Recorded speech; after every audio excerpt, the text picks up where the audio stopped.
10년이나 15년으로 나타납니다. 그러면 그 다음 질문이 통일에 들어가는 다쳤을 때 우리가 지불해야 될 대가나 코스트가 우리가 생각하는 것보다 훨씬 많다는 걸 아십니까? 안다. 그럼 그 비용을 통일을 원한다고 얘기하신 여러분들의 포켓에서 낼 생각이 있습니까? 거기서부터 이제 생각이 다르죠. 그 아주 일관된 저희들의 10여 년 동안 이 통일 관련 서베이로 나타나는 겁니다.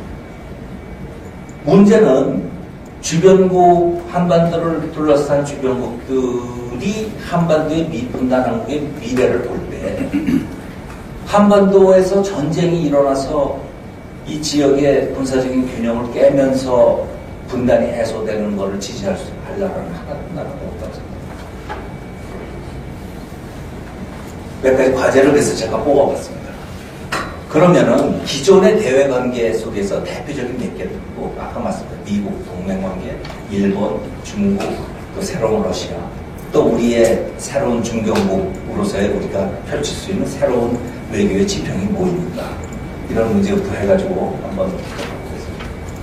어쩔 수 없습니다. 지금 북한의 실질적인 핵 위협이 있는 한 과거에도 있었고 현재도 있고 상당 기간 있었고 점점 그 위협의 정도가 강해진다고 그런 건 뭐 전제라고 할 필요도 없어도 그거는 이제 기본 주어진 하나의 환경이라고 한다면은 그거를에 대한 대처할 수 있는 거는 그나마 가장 믿을 수 있는 게 맨날 이제 나오는 확장 억제입니다.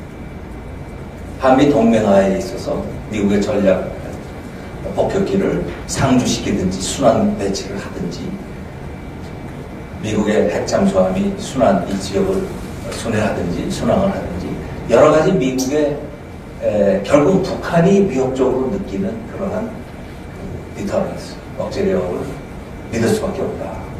아마 그게 아마 트럼프 행정부와 저희들이 여러 가지 통상 문제부터 안보, 방위비 분담 많은 문제를 논의하는 데 있어서 바로 이것 때문에 미국이 제공해 주기를 기대하는 바로 이 확장 억제력 이것 때문에 저희들이 지불해야 될, 양보해야 될 이슈들이 많을 것이다. 그렇게 볼 수 있겠습니다. 그 트럼프 행정부의 아시아 정책이 어떻게 변할 것인가. 그 사실은 이제 당선되고 나서 많은 전문가들이 미국의 띵크탱크도 그렇고 한국의 학자들도 그런 데 대한 논의를 많이 했습니다. 근데 지금은 좀 잠잠해졌습니다. 그 당시에는 트럼프가 본인 스스로도 캠페인 때 얘기했지만 나의 발언이 어떻게 행동으로 나타날지에 대해서 예측하려고 들지 말라. 국제사회에서 보는 미국의 가장 위험한 요소가 바로 예측할 수 없다는 거예요. 그런데 아시아 정책에 있어서 미국의 정책의 가장 중요한 고려 요소는 어쩔 수 없이 중국일 수밖에 없습니다. 근데 여러분들 기억하듯이 당선되고 나가지고 대만 총통하고 전화통화하지 않았습니까? 오늘 뉴스 보니까 드디어 이제 신년 구정이었어요. 편지도 보내고 전화통화를 하면서 그럼에도 불구하고 기존의 정부가 유지했던 원차이나 발언을 지키겠다. 또 거기 그 발언에 대해서 중국 정부는 반색을 했지만 그 이후에 일이 어떻게 벌어질지는 어느 누구도 상관없습니다. 그 와중에 미국의 아시아 정책에서 가장 중요한 하나의 틀이라고 볼 수 있는 미중 관계 속에서 우리가 어떤 운신의 폭을 가질 수 있는가가 저희들이 고민해야 할 문제인데 미중 관계가 밀착해도 문제고 미중 관계가 벌어지면 더 문제고 그게 바로 저희들의 처리입니다. 뒷부분에서 항상 말씀드리겠습니다. 이미 언론에서 방위비 분담금을 좀 더 내라든가 FTA, 한미 FTA에 있어서 제대로 지켜지지 않은 문제를 추궁하겠다든가 뭐 이런 얘기가 나옵니다만은 이건 뭐 저희들이 다 예상할 수 있었던 예상하고 있는 문제이기 때문에 여기에 대한 답변을 찾을 수 있다. 근데 제가 말씀드렸듯이 트럼프 정부가 대중국 정책을 바꿔가는 과정에서의 우리의 입지, 운신의 폭이 좁아질 가능성, 그게 사실 제가 제일 걱정을 하고 또 하나는 이제 우리의 이제 대선 올해 대선에서 진보적인 정권이 들었습니다.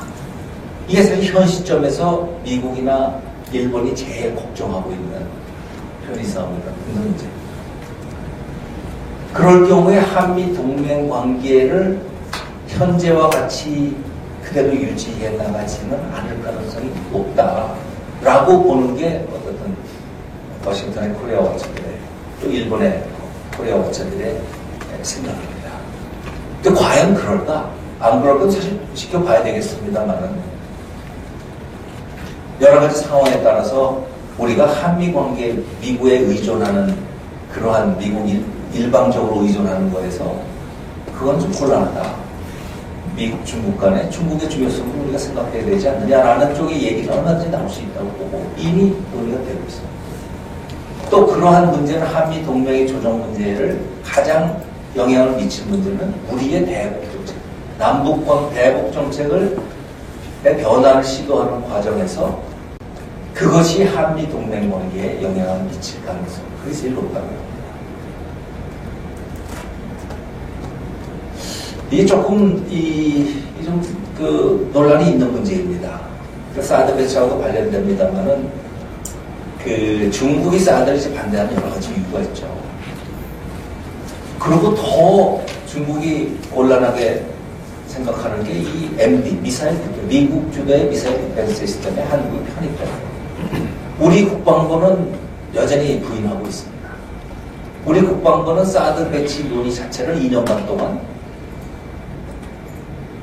거짓말을 했던 국방부입니다.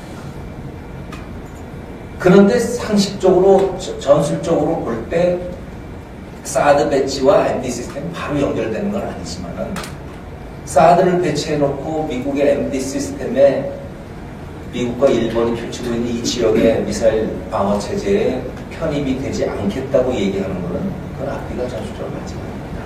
그건 나중에 우리 이 전문가의 김 박사가 해주실 겁니다.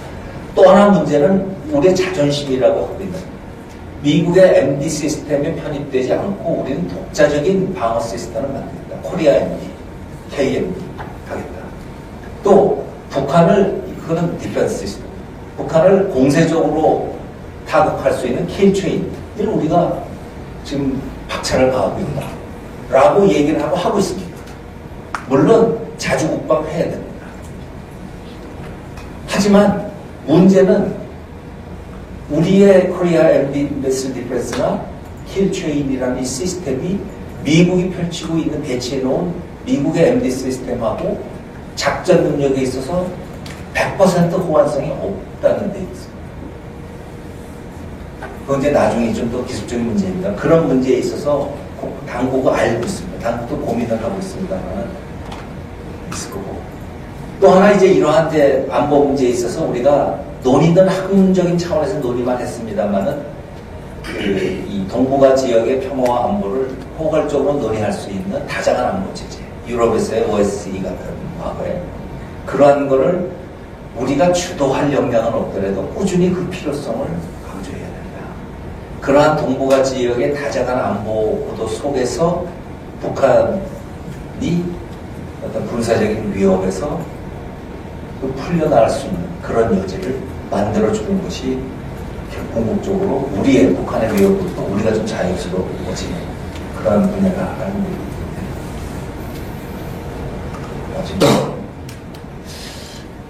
네, 이 부분은 사실 공개적으로 제가 발표하기 굉장히 거북스러운 얘기입니다만 그냥 나중에 토론 시간에 생각 있으면 말씀 주시면 좋겠는데 저는 일본이라는 나라를 보는 우리의 시각을 좀 바꿔야 된다.